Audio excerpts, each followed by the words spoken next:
Сәлем қыздар, бүгін біз сіздермен айран қосылған кеспе көже дайындаймыз. Ең алдымен бізге тұз бен жұмыртқа керек.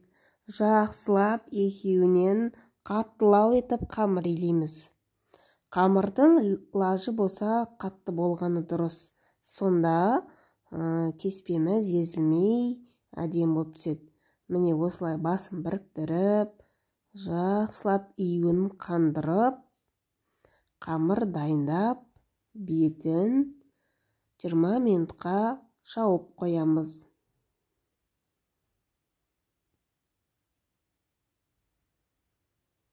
Міне қамырымыз тынып, жаюға дайын болып тұр.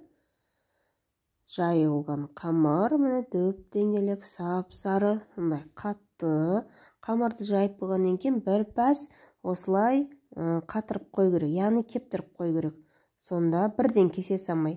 Сонда қамырыңыз шаштай болып кесіліп, шашырап тұратын болады.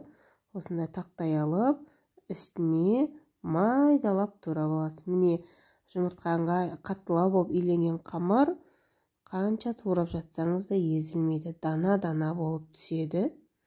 Содан осындай дайын кеспелерді алып, осындай тақтайшаның үстіне сап алып, қайнап тұрған құр ақ суға сап аласыз. Ол ақ суға тұз қосасыз, болды.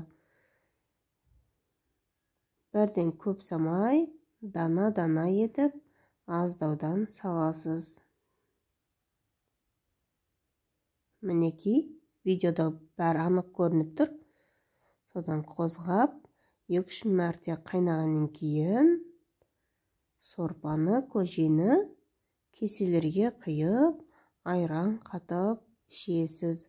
Бұл өте пайдалы сорпа. Көже әсіресе ауырып, тәбет шаппай отқан кісілерге, қарт кісілерге, қарияларға берсеңіз жақсы. Және де бұл тұмау кезінде өте қатты көмектеседі. Демде лезде дайындап жүріп, айран қатып, қышқылтым етіп берсеңіз, ана ауырып жатқан кісі тез айығады. Терлеп тұрып ішіп алса, өте ем болады. Және арасына ащы бұрыш салып ішсе де болады. Мінекей, дайын болды көжеміз.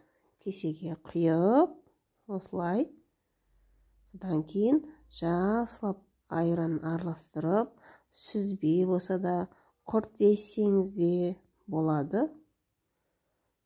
Татымына қарай тұзын көресіз. Содан қышқылтым әдемі, емге дәрі, ауруға шипа, осындай көже пайда болады. Сіздермен бірге болған Ақмарал Исахова. Менің каналыма қолдап, лайк басып,